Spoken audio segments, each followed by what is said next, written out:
Now, today we will learn about bearing.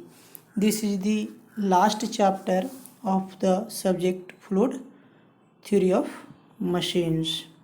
तो पहले हम इसमें देखते हैं कि बेयरिंग से होता क्या है। तो बेयरिंग के बारे में हम सब चीज़ जो है सो इसका इंट्रोडक्शन हम जो है सो इसका पूरा स्लाइड जो नोट्स बनाए हैं उस नोट्स को जो है सो तुम्हें स्क्रीन पर दिखा रहे हैं, ताकि अस्थिर से जो है सो इसको पूरा का पूरा नोट्स देख करके और हम तुमको समझा देंगे। तो इससे क्या होगा, वीडियो से भी इसमें जो है सो ज़्यादा आसानी से सब चीज़ मटेरियल्स मिल भी जाएगा और बात समझ में जाएगा। वीडियो बनाने में प्रॉब्लम ये होता था कि वो बहुत ज़्यादा MB का हो जाता था, जिसके कारण जो है सो अपलोड करने में परेशानी, ज़्यादा डेटा खपत, इस तरह का जो है सो प्रॉब्लम हमको आ रहा था। तो इसीलिए हम एक सोल्यूशन सोचे कि स्क्रीन रिकॉर्डिंग के थ्रू जो है सो वीडियो बना करके तुम लोगों को जो है सो प्रोवाइड करें। ये मेरा पहला लेक्चर है। इस तरह से मैं स्क्रीन रिकॉर्डिंग के थ्रू हम देख रहे हैं कि इसमें क्या होता है, और यदि ये सही कारगर होता है तो हम इसी के थ्रू जो है सो आगे स्टडी को अपने कंटिन्यू करेंगे। तो हम लोग देखते हैं पहले इंट्रोडक्शन बियरिंग के बारे में। तो इसमें हम लिखे हैं कि whenever relative motion either rotational or linear occurs between two machine elements, the machine element which is stationary and supporting the moving machine element is known as a bearing. कहने का मतलब है कि यदि कहीं पर दो मेंबर के बीच रिलेटिव मोशन एग्जिस्ट कर रहा है और उन दोनों मेंबर्स में एक मेंबर स्टेशनरी है और एक मेंबर मूव कर रहा है, तो जो मेंबर मेरा स्टेशनरी होगा वह मेंबर जो है सो बियरिंग कहलाएगा, क्योंकि वही मेंबर दूसरे को क्या करेगा, मूव करने में, मतलब उसका जो है सो मोशन आ गया। तो मोशन किसी भी तरह का हो सकता है, आइदर रोटेशनल हो जाए या फिर लीनियर हो जाए।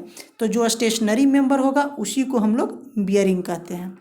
कहता है कि bearing is derived from the word or verb to bear, that is to support. Bear मतलब सपोर्ट करना। तो a bearing is a machine element that allows one part to bear or support another. यदि दो part आपस में है, जैसे figure में हम दिखा रहे हैं कि जो है सो एक मान लिया जाए कि स्टेशनरी मेंबर है जिसको हम 2 नंबर से डिनोट किए हैं, और एक मूविंग मेंबर है जिसको हम 1 से डिनोट कर रहे हैं। मूविंग एलिमेंट मूव कर रहा है स्टेशनरी मेंबर 2 पे, तो यहाँ पे स्टेशनरी मेंबर जो 2 है, जो हैच्ड पोर्शन है, वो मेरा 2 नंबर जो है सो एलिमेंट्स है और वह यहाँ पे बियरिंग का काम करेगा। कहता है कि science of study of bearing is known as tribology. हर चीज़ का एक जो है सो स्टडी का एक जो है सो क्या होता है, एरिया होता है। तो बियरिंग के स्टडी का जो एरिया है, जो सब्जेक्ट है, उसको हम लोग ट्राई बायोलॉजी कहते हैं। ट्राई जो टर्म है वो जो है सो उसका मतलब होता है, ट्रिबोस से आया है। ये ग्रीक वर्ड है ट्रिबोस, ट्रिबोस से बना है ट्राई। और इस ट्रिबोस का ग्रीक वर्ड में मतलब होता है रबिंग प्रोसेस, मतलब जो है सो रगड़ना, जिसको हम लोग कहते हैं एक दूसरे से घिसना। और बायोलॉजी का मतलब है टेक्नोलॉजी। तो कहने का मतलब जो सो रबिंग टेक्नोलॉजी, मतलब एक दूसरे पे रब करने का जो टेक्नोलॉजी है वह ट्राई बायोलॉजी कहलाता है। तो बियरिंग में वही तो होता है। बियरिंग में क्या होता है, एक मेंबर दूसरे मेंबर के ऊपर स्लाइड करता है, रोटेट करता है, मूव करता है, यानी दैट मीन्स रब करता है। तो study of science of bearing is known as tribology. And ये बियरिंग जो टर्म है, इसका उत्पत्ति जो हुआ है वो टू बियर वर्ब से हुआ है। ठीक है। अब आगे हम लोग देखते हैं बियरिंग का डिफिनीशन। अब तो ये जनरलाइज्ड डिफिनीशन हम लोग देखे स्टेशनरी मेंबर और जो है सो मूविंग मेंबर के अथी में, लेकिन इसका जनरली बियरिंग का उपयोग हम लोग किसी न किसी एक रोटेशनल मेंबर के रिस्पेक्ट में करते हैं, जिसको हम लोग शाफ्ट कहते हैं। तो शाफ्ट के रिस्पेक्ट में बियरिंग का क्या डिफिनीशन होगा उसको देखो। हम उसको भी लिखे हैं कि bearing is defined as a machine element whose function is to support a rotating machine element that is shaft and to guide or confines its motion while preventing its motion in the direction of applied load। तो मतलब जो है सो ये क्या कर रहा है कि इसमें भी वही चीज़ है, शाफ्ट के रेस्पेक्ट में देख रहे हैं। तो जो शाफ्ट को सपोर्ट कर रहा है, उसको रन करने में जो कर रहा है, जो उसको गाइड कर रहा है, गाइड करने का मतलब क्या, कि जिस डायरेक्शन में, मतलब उसको एक सही डायरेक्शन में जो है सो रोटेशन करने का या मूव करने का, ट्रांसलेट करने का जो है सो स्पेस प्रोवाइड करता है। तो उस स्टेशनरी मेंबर को हम लोग बियरिंग कहते हैं। अब हम लोग देखते हैं कि बियरिंग बनता किसका है। जनरली बियरिंग मटेरियल जो होता है तो वो जो है सो बियरिंग का बुश जो होता है, आउटर कवर जो होता है, वो जो बियरिंग बुश उसको हम लोग बोलते हैं। तो बियरिंग बुश जनरली जैसे दो तरह के मटेरियल से बनता है, पहला ब्रोंज है और दूसरा बेविट है।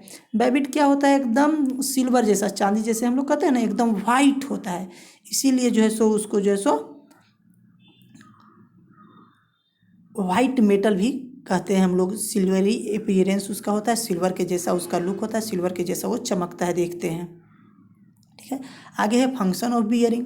तो फंक्शन ऑफ बियरिंग क्या है, तो उसको हम जो है सो शॉर्ट में इसी में लिखने की कोशिश किए हैं। उसको देखो, पहला काम है क्या बियरिंग का, to support a shaft or an axle and to hold them in correct position.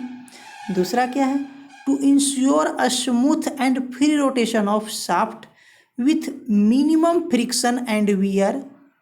तीसरा क्या है, to take up the loads acting on the shaft or an axle and to transmit them to the foundation or frame of the machine. Bearing यही करता है, जो उस पर load act होता है उसको बियर करता है, जो मोशन होता है उसको क्या करता है, एक पार्ट से दूसरे पार्ट में, मान लीजिए बियरिंग ऐसे जगह पे लगा हुआ जहाँ दो पार्ट कंबाइंड हो रहा है, तो वो उसको क्या करने का कोशिश करता है, मतलब जैसे ट्रांसमिट करता है या ट्रांसफ़र करता है एक दूसरे के पास।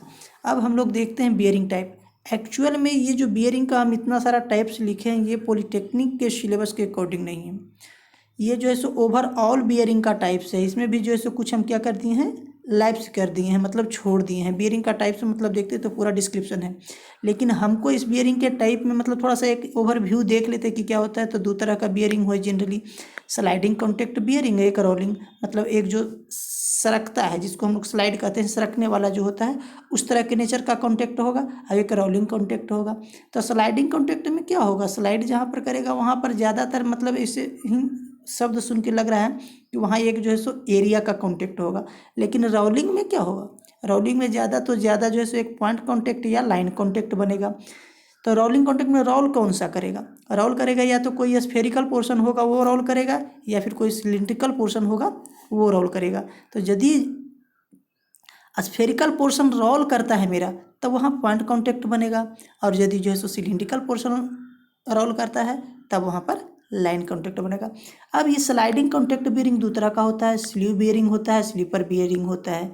स्लीव बियरिंग एक्चुअली जो होता है क्या, कॉन्टैक्ट एरिया जिसमें जो है सो एक सर्कुलर पाथ पर यदि मूव करता है तो उसको स्लीव कहते हैं, और यदि एक जो है सो हम लोग लीनियर पाथ में मूव करता है तो उसको स्लीपर कहते हैं। यही रोलिंग कॉन्टैक्ट बियरिंग जो है उसको एंटी फ्रिक्शन बियरिंग कहते हैं। इसका अलग अलग टाइप है, तुम देख सकते हो फिगर में यहाँ स्पष्ट रूप से। हम पूरा डिस्क्रिप्शन यहाँ नहीं करेंगे, ठीक नहीं। रेड कलर से जो लिखे हुए हैं वो रेड कलर इंडिकेट कर रहा है कि किस बेसिस पे बियरिंग का जो है सो क्लासिफिकेशन किया गया है। तो हमको मुख्य रूप से जो है सो पढ़ना है यहाँ पर आकर के हम लोगों को जो है सो पिवोट और कॉलर बियरिंग।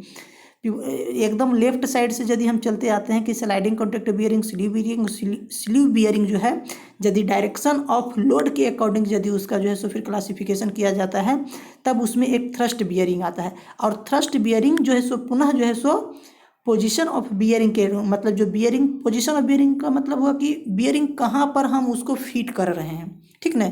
तो उसके फिटिंग पोजीशंस के आधार पर जो है सो पोजीशन ऑफ बियरिंग के आधार पर जो है दो तरह का बियरिंग होता है, पिवोट बियरिंग और कॉलर बियरिंग। यही दो बियरिंग हमको पढ़ना है, लेकिन सिलेबस के अकॉर्डिंग एक चीज़ ये भी देखना है हमको कि हमको इसके फॉर्मूला जो है मैथमेटिकल जो पोर्शन है उसका न्यूमेरिकल्स तो करना है, लेकिन उसका डेरिवेशन मुझे नहीं करना है, ठीक है। तो ये पूरा टाइप हो गया। हम उस चीज़ को नीचे भी लिख भी दिए थे कि according to syllabus we have to study only thrust bearing, that is pivot bearing and collar bearing. हमको बाकी सारे बियरिंग है वो नहीं, लेकिन ऑब्जेक्टिव क्वेश्चन हो सकता है कि कभी कभी आ जाता है, तो कंसर्न चीज़ को एक बार थोड़ा सा ध्यान से रहता है तो एग्जाम में हमको सोल्व करने में ज़्यादा सहूलियत होता है। अब दूसरा चीज़, अब चूंकि हमको थ्रस्ट बियरिंग ही पढ़ना है, मतलब कॉलर बियरिंग और पिवोट बियरिंग पढ़ना है, तो इसी दोनों पर जो है सो हम लोग क्या करेंगे, फोकस करेंगे मुख्य रूप से कि क्या मतलब है। तो थ्रस्ट बियरिंग एक्चुअली एक्जियल जो लोड होता है, एक्जियल जो फोर्स होता है, एक्जियल का मतलब क्या, जैसे बियरिंग क्या कर रहा है, शाफ्ट को सपोर्ट कर रहा है, तो शाफ्ट के एक्सिस के एलोंग जो फोर्स एक्ट करता है उसी को हम लोग एक्जियल फोर्स या फिर शॉर्ट में थ्रस्ट बोलते हैं, ठीक ना। तो देखो क्या है, हम लिख रहे हैं यहाँ पर कि these are used to support ये shaft when it is subjected to axial compressive loads, that is thrust or load acting along the shaft axis. Thrust वही कहेंगे जो एक्सियल होगा, लो फोर्स मतलब जो एक्ट करेगा। अब ये थ्रस्ट बियरिंग दो तरह का होता है, पिवोट बियरिंग और कॉलर बियरिंग। लेकिन किसी किसी बुक में देखोगे कि कभी कभी थ्रस्ट बियरिंग जो केबल है वो कॉलर बियरिंग को थ्रस्ट बियरिंग के नाम से जानता है। मतलब ये ज़्यादातर केस में यदि न्यूमेरिकल्स ही आता है, न्यूमेरिकल्स के केस में तुमको ये अंडरस्टैंडिंग होना चाहिए कि किस तरह का दे रहा है। जो डेटा देगा उसके आधार पर तुम ये जज आसानी से कर पाओगे कि ये पिवोट बियरिंग है या कॉलर बियरिंग। अब दोनों में डिफरेंस है, इसके डिफिनीशन से ही हम लोग देख लेते हैं, आगे इसको देख रहे हैं। जैसे ये दो तरह का हो गया, थ्रस्ट बियरिंग, पिवोट बियरिंग और कॉलर बियरिंग। मतलब ठीक है, तो पहले पिवोट देखते हैं। तो ये पिवोट बियरिंग एक्चुअली क्या है, पिवोट देखो होता क्या है। तो पहले पिवोट जान लेंगे। तो पिवोट बियरिंग कह रहा है कि these are used to support ये vertical shaft under thrust loads and so provided at the end of the shaft. Actual में यदि कोई सपोर्टिंग मेंबर किसी शाफ्ट के एंड पोर्शन पे लगाया जाता है, तब उस जो एंड पोर्शन पर जो सपोर्टिंग मेंबर होता है उसको पिवोट बोलते हैं हम लोग, ठीक ना। तब उसी के आधार पर यदि वो मेंबर बियरिंग का काम कर रहा है, सपोर्ट करने का काम कर रहा है, तो मेरा बियरिंग कहलाएगा।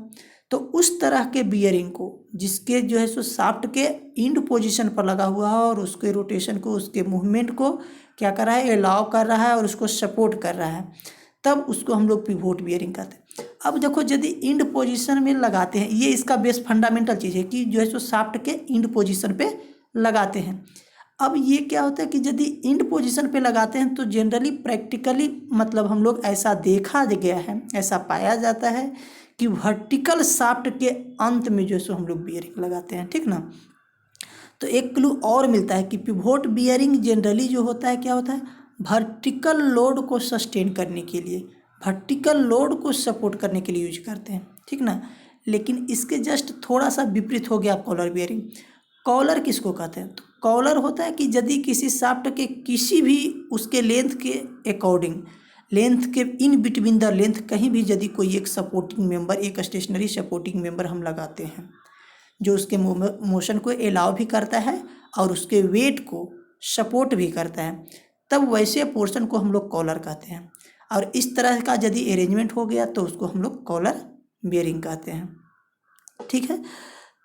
तो कॉलर बियरिंग हो गया। जैसे फिगर में हम ड्रॉ किए हैं तो वो एकदम देखो स्पष्ट रूप से 5 फिगर ड्रॉ किए हुए हैं जो वर्टिकल है। हम देखो यहाँ वर्टिकल नेसेसरी नहीं है, लेकिन इंड पोजीशन के केस में ज़्यादातर केस में 99.9% केस में जो है सो वर्टिकल जो है सो शाफ्ट को ही हम लोग सपोर्ट करने के लिए पिवोट बियरिंग का यूज करते हैं। तो ये चीज़ अपने दिमाग में बैठा लेना है कि ज़रूरी नहीं है कि शाफ्ट का जो है सो वर्टिकल ही हो, लेकिन 99.9 केस में केस में होता है, इसीलिए हम लोग इसको ऑलमोस्ट ट्रीट कर लेते हैं कि वर्टिकल शाफ्ट को सपोर्ट करता है। और देखो इन पोजीशन में हैच्ड पोर्शन जो है स्टेशनरी पोर्शन है, दैट मीन्स वह पोर्शन बियरिंग का काम कर रहा है मेरा। एक है फ्लैट माने शाफ्ट, देखो पहला जो फिगर जिसमें हम लिखे हुए पिवोट बियरिंग, तो पिवोट बियरिंग के केस में फ्लैट फेस्ड है तो इसको कहेंगे फ्लैट फेस है, तो फ्लैट फेस्ड पिवोट बियरिंग। इसमें कोनिकल है तो इसको बोलेंगे कोनिकल पिवोट बियरिंग। और इसको ट्रंकेटेड मतलब कोनिकल जो होता है ना, तो कोन को यदि हम रिमूव कर देते हैं तो उसको ट्रंक बोलते हैं हम लोग, या ट्रंकेटेड बोलते हैं। तो उस तरह का जो फिगर है, जैसे फिगर 3 में हम बीचों बीच वाला जो फिगर उसमें दिख रहा है, तो इस तरह के बियरिंग को हम लोग बोलते हैं ट्रंकेटेड पिवोट बियरिंग, या केवल ट्रंकेटेड बियरिंग भी बोलते हैं। अब उसके बाद का 4th फिगर में है फ्लैट कॉलर बियरिंग। जैसे शाफ्ट देख लो मेरा हॉरिजेंटल है, W मेरा थ्रस्ट लोड, यदि थ्रस्ट लोड या थ्रस्ट फोर्स जो भी कहो इंडिकेट कर रहा है, तो इस साइड राइट साइड से हम लोग एक कॉलर लगा दिए हैं, ठीक ना, ताकि बियरिंग उसको सपोर्ट करे। तो ये है फ्लैट, तो इसको फ्लैट कॉलर बियरिंग बोले। उसी तरह से कोनिकल टाइप का यदि लगाते हैं तो उसको कोनिकल कॉलर बियरिंग हम लोग बोलते हैं। अब देखो ये फ्लैट कॉलर बियरिंग के केस में क्या होता है कि यदि शाफ्ट मेरा बहुत लंबा हो, तब क्या करते हैं पूरे शाफ्ट को सपोर्ट भी करना है हमको, उसके मोशन को अलाउ करना है, तो कई बार एक से ज़्यादा कॉलर्स को यूज करते हैं। तो ऐसे केस में उसको हम लोग बोल देंगे मल्टी कॉलर बियरिंग, या multi collar flat faced bearing भी बोलते हैं। अब देखो बियरिंग सरफेस के बारे में थोड़ा सा एक डिस्क्रिप्शन हम लिखे हैं, उसको आसानी से देखो, ऐसे लिखा हुआ है तुम लोग पढ़ लोगे, लेकिन फिर भी हम जो है सो इसको खुद पढ़ करके जो कोई बात है इसके अंदर का जिसको इंडिकेट करना ज़्यादा ज़रूरी है तो उसको हम करते हैं। कहता है ये बियरिंग सरफेस में बी फ्लैट और कोनिकल, जैसे कि ऊपर के फिगर से हम लोग देख सके हैं, या फिर कहें truncated, has to be provided to bear the axial thrust and to maintain alignment of shaft in its correct axial direction. Bearing support तो करता ही है, और जो क्या करता है वो चूँकि मोशन को ट्रांसमिट करता है, ट्रांसफ़र भी करता है।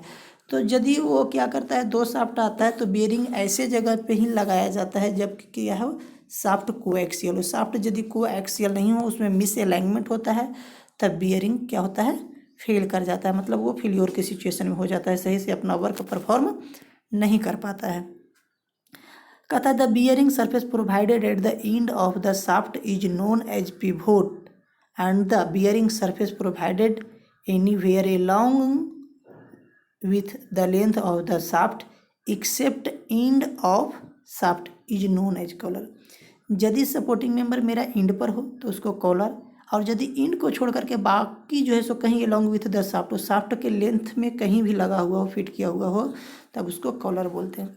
तो यही सब बातें हैं। तो in case of collar bearing to increase, arrow जो मारे हुए हैं वो शॉर्ट में मेरा इंक्रीज होगा इंडिकेशन। यदि कहीं बीच में राइटिंग के बीच में इस तरह का ऊपर एरो दिया हुआ होगा तो ऊपर अपवार्ड एरो हो तो उसको इंक्रीज पढ़ना, और यदि डाउनवर्ड एरो हो तो उसको जो है सो डिक्रीज समझ लेना। तो in case of collar bearing to increase the thrust carrying capacity a number of collars may be provided on a single shaft to take axial thrust on the matching surface. The relative motion between the contact surfaces of a thrust bearing is restricted by the friction between the contacting surfaces which results into loss of power। ठीक है, जहाँ भी हम लोग जानते हैं कि friction आता है, रेसिस्टिंग फोर्स आता है, वहाँ पावर का क्या होता है, लॉस होता है। तो कहता है द फ्रिक्शनल टॉर्क ऑन ये pivot or collar bearing is usually calculated either on the basis of uniform pressure theory or on the basis of uniform wear theory. हम लोग इस चीज़ को जो है सो क्लच में देख चुके हैं, क्लच में डेरिवेशन भी देख, तो सेम डेरिवेशन जो क्लच में हम लोग किए थे सिंगल प्लेट क्लच के केस में या मल्टी प्लेट क्लच के केस में, तो वही सेम डेरिवेशन जो है सो बियरिंग पर अलाउ होता है। ये थ्रस्ट बियरिंग और जो है सो क्लच का जो डेरिवेशन जो है, ये थ्योरी जो है उसका यूनिफॉर्म प्रेशर थ्योरी और यूनिफॉर्म वियर थ्योरी, ये दोनों का सेम है, कोई डिफरेंस नहीं है, थोड़ा सा भी डिफरेंस नहीं है, मतलब कह सकते हैं कि 100% जो है जो दोनों सिमिलर हैं। तो इस कहता है कि the present knowledge of friction is insufficient to state which of these two theories are more accurate as the actual physical changes which take place are complex in nature। कहता है कि एक्चुअल जो सिचुएशन होता है दोनों में, जैसे हम दो तरह का थ्योरी यूज कर रहे हैं, यूनिफॉर्म प्रेशर थ्योरी और यूनिफॉर्म वियर थ्योरी, तो हम ये नहीं कह सकते हैं कि ये मेथड जो है सो ज़्यादा बेहतर है इससे, ठीक ना। वो दोनों जो है सो एक्चुअल जो सिचुएशन होता है उस पर, तो ये अप्रोक्सीमेट जो है सो हमको रिजल्ट देता है, एक्चुअल रिजल्ट संभव नहीं है।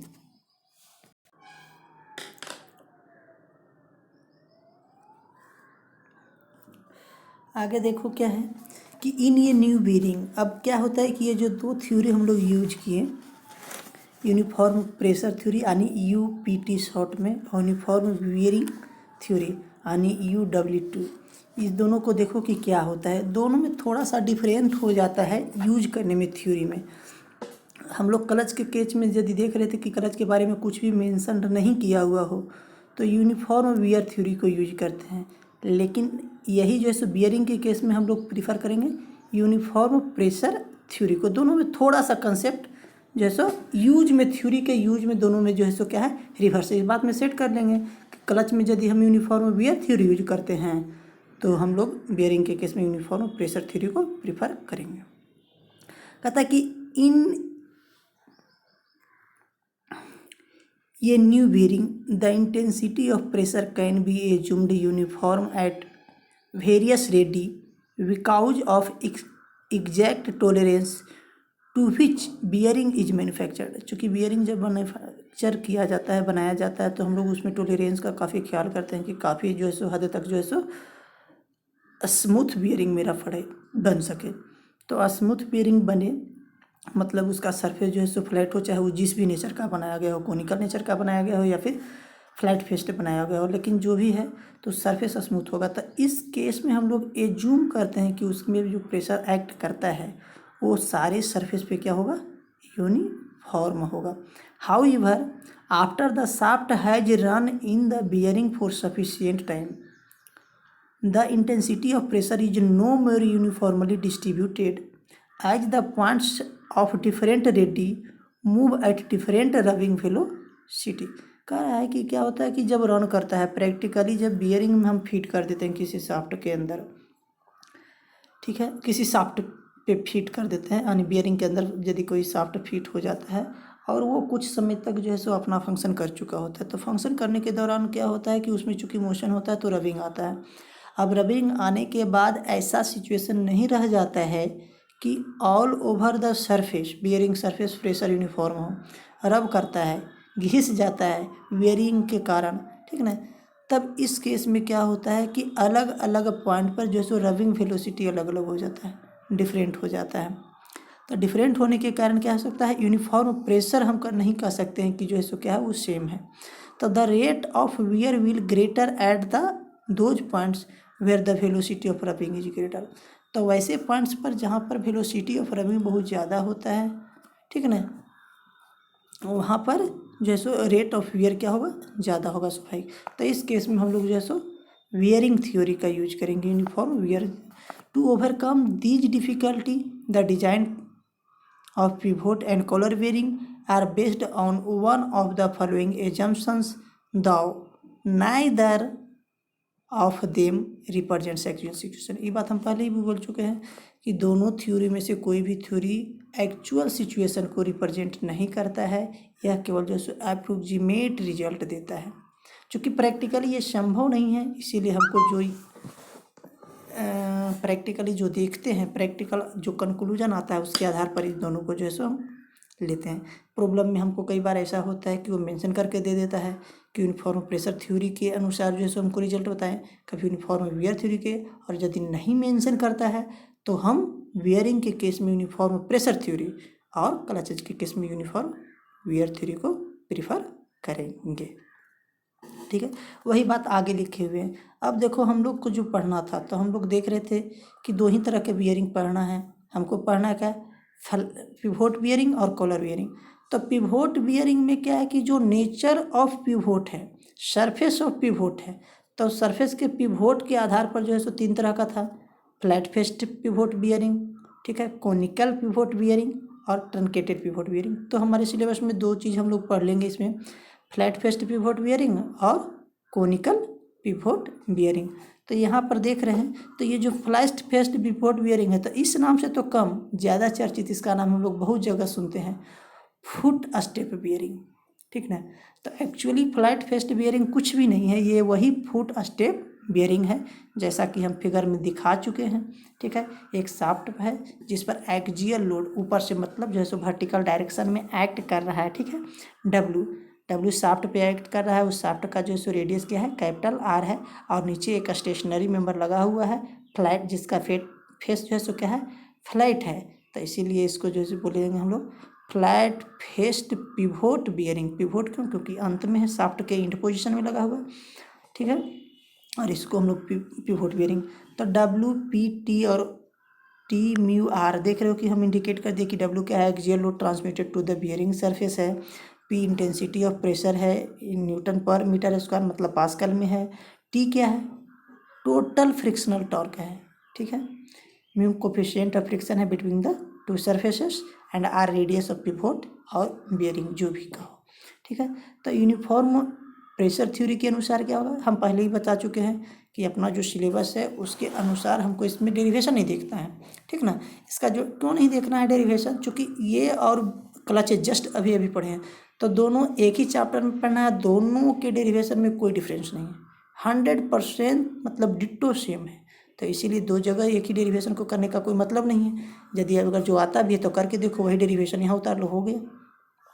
तो इसमें क्या है, पहला यूनिफॉर्म प्रेशर में क्या होगा, प्रेशर कांस्टेंट। तो प्रेशर कांस्टेंट मतलब P equal to constant, that is constant, उस कांस्टेंट को हम लोग C मान लेते हैं। तब निकाल के देखेंगे, देख लेना क्लच में। और डेरिवेशन अगर जो यहाँ पर दिमाग में है कि कैसे हुआ, तो क्लच वाला डेरिवेशन देख लेना, हम तुमको PDF भेजे हुए हैं, पढ़े हुए हो गए। तो यहाँ पर तो P equal to W divided by pi R square.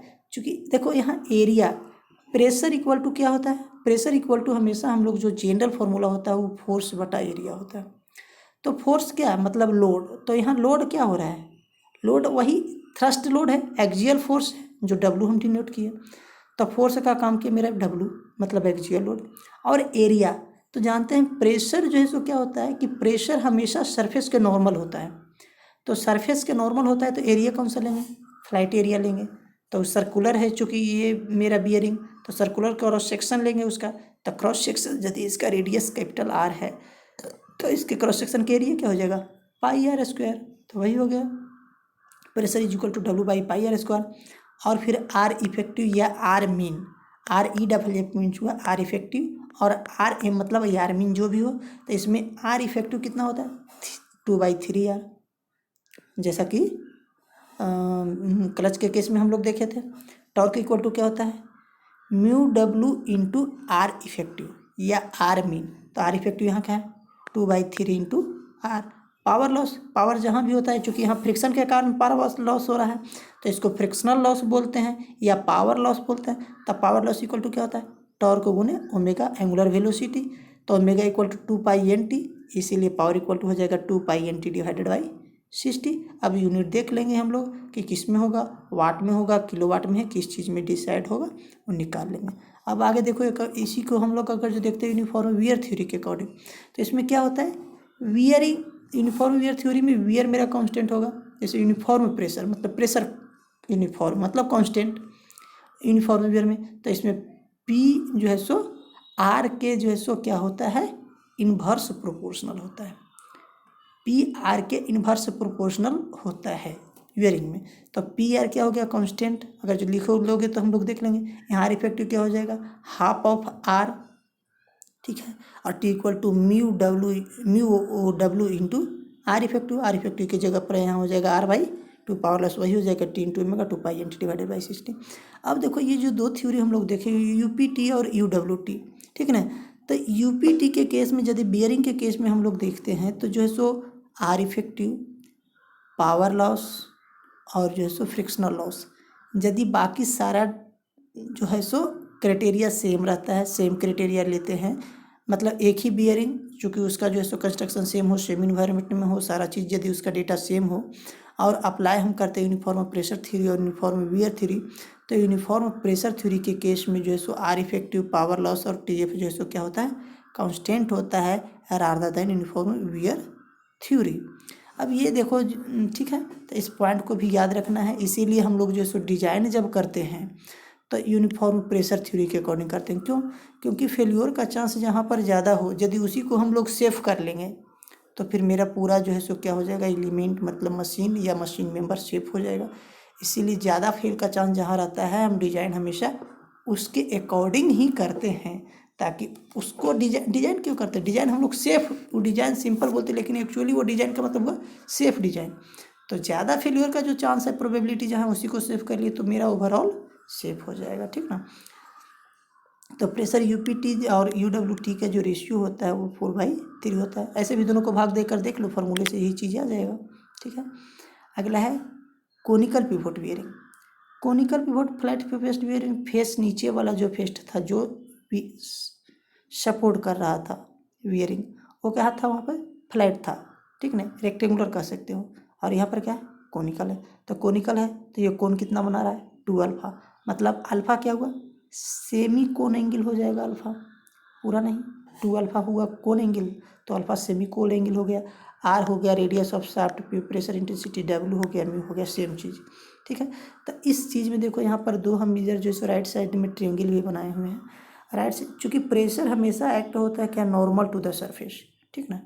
Pressure कभी जो है सो वो इंक्लाइन नहीं एक्ट होता है, प्रेशर हमेशा जो है सो normal to the surface act होता है। तो इस केस में हम लोग देख ले रहे हैं कि फिगर में तुमको स्पष्ट होगा कि यदि कोई एलिमेंट्री रिंग हम कंसीडर करते हैं यहाँ पर ही, ठीक ना, डी आर थिकनेस का यदि कोई एलिमेंट्री रिंग हम लोग लेते हैं तो डी आर लेंथ का लेते हैं तो एंगल अल्फा बनता है। तो उसके अकॉर्डिंग जैसे यदि ए बी सी देखो ट्रायंगल बनाए हैं तो डी आर थिकनेस का यदि लेते हैं तो उसके अकॉर्डिंग जो है सो hypotenuse d r divided by sine alpha, मतलब डी आर कोसेक अल्फा आ रहा है कि नहीं। तब इसमें ज़्यादा कुछ होता नहीं है, ठीक ना। मेरा जो आर इफेक्टिव है वो आर बाई साइन अल्फा हो जाएगा, दैट इज 1/sin अल्फा क्या हुआ, कोसेक अल्फा, ठीक ना। तो आर कोसेक अल्फा कर लो चाहे आर बाई साइन अल्फा। तो जो हम लोग देख लिए थे फ्लैट पिवोट बियरिंग के केस में, उसमें आर को यदि हम लोग r/sin अल्फा से यदि रिप्लेस कर दे तो वही केस मेरा कोनिकल पिवोट का बन जाएगा, सिंपल, और कुछ भी नहीं करना है, ठीक ना। इसमें भी देख लो P = W/r², uniform pressure theory के केस में, और आर इफेक्ट 2/3 वहाँ पर आर था, यहाँ पर आर को रिप्लेस कर देना है किससे, r/sin अल्फा की अल्फा से, जैसा कि फिगर में देख रहे हो कि हम ड्राइंग किए हैं। इसको क्या करना, अगर जो बात नहीं समझ में आए तो देखो हम जूम करके दिखा रहे हैं यहाँ पर। जैसे ये जो राइट साइड नीचे वाला जो ट्रायंगल बनाए हैं तो ये बड़ा वाला फिगर में देखना कि रेड कलर से हम जो हैच किए हुए हैं तो वो पोर्शन जो डी आर थिकनेस हुआ उसी को यहाँ पर इलोबरेट कर दिया, मतलब लार्ज बना करके हम जैसे इस ट्रायंगल को ड्रॉ किए ताकि दिखाए।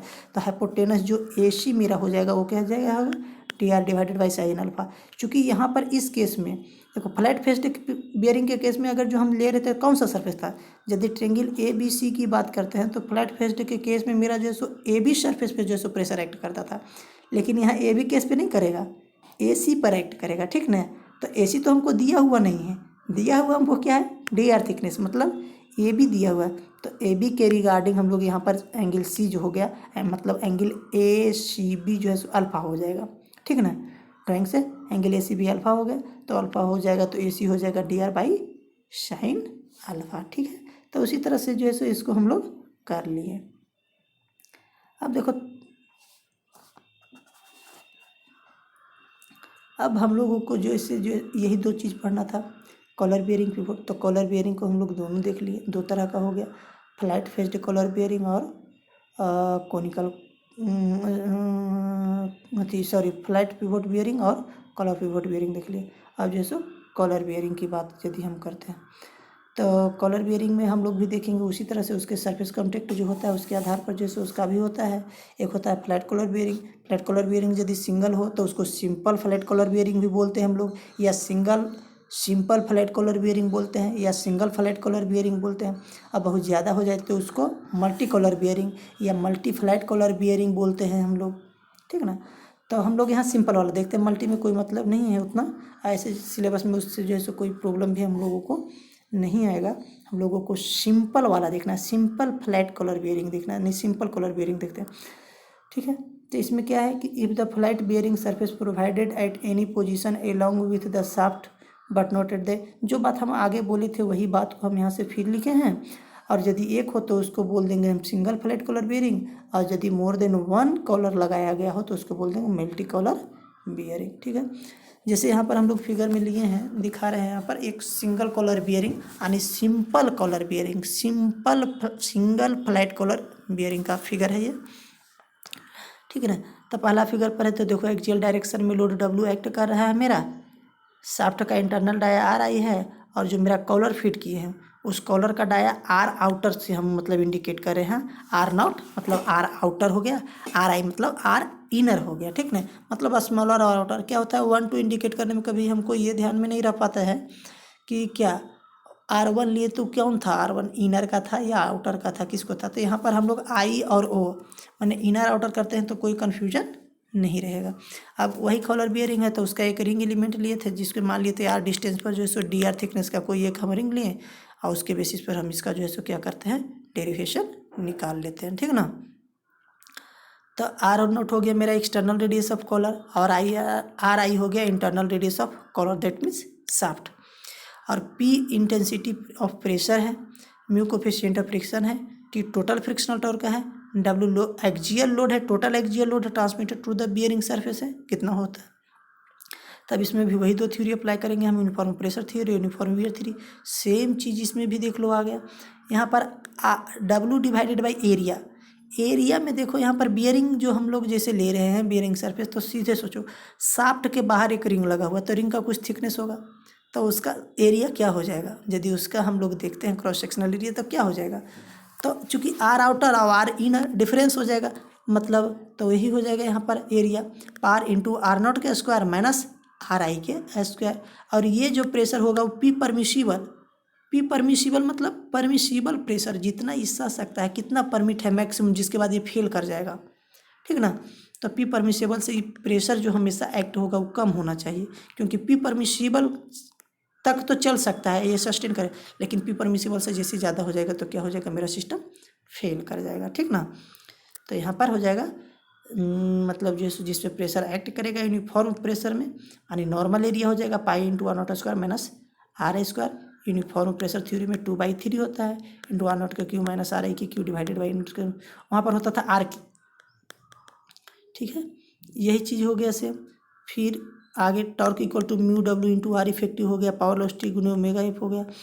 और फिर यूनिफॉर्म वियर के केस में देखेंगे तो वियरिंग एरिया कौन होगा, वियर कौन होगा, एक्चुअली सर्कुम्फ्रेंस के अकॉर्डिंग मेरा वियर होगा कि नहीं, तो सर्कुम्फ्रेंशियल जो एरिया हो जाएगा वही मेरा जो वियरिंग हो एरिया हो जाएगा।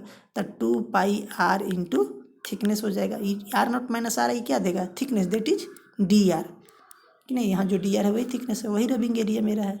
तो इस तरह से यहाँ पर हो जाएगा R effective 1/r into R naught plus R I, ठीक है।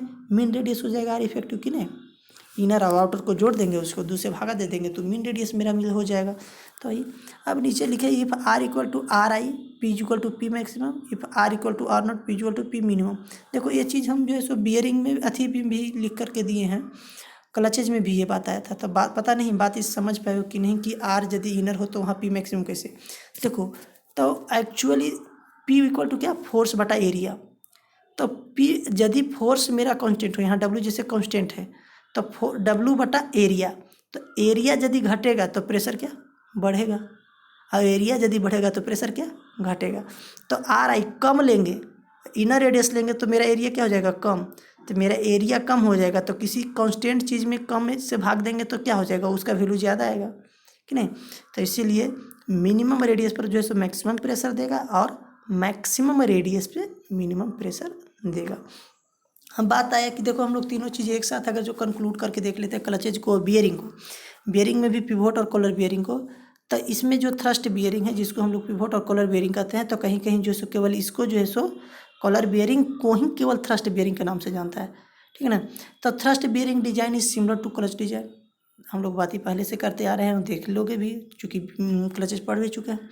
और to obtain design equations for pivot bearing, देखो पहले क्या था, हम इसमें थोड़ा सा नोट्स बनाने में अथी किए, उल्टा किए। पहले हम लोगों को पिवोट बियरिंग देख लेना चाहिए था, फिर जो है सो हमको जो है सो अथी पहले कॉलर बियरिंग देखना चाहिए, फिर पिवोट बियरिंग।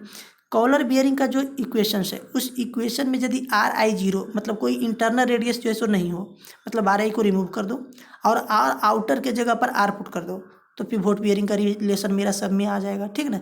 तो वही लिखे हैं कि to obtain design equations for pivot bearing substitute R I is equal to zero, मैंने इनर रेडियस उसमें नहीं होता है चूँकि वो ठोस होता है, सॉलिड होता है, ठीक ना। एक ही रेडियस जो होता है आर से हम डिनोट करते हैं उसको, and R naught equal to R in collar bearing. तो इस तरह से आ जाएगा। इसका न्यूमेरिकल जो है सो हम फिर एक देंगे जिसको बाद में क्या है करना है, ठीक है। देख इतना ही रहते हैं इस वीडियो में, आगे फिर हम लोग देखेंगे। Okay, thanks.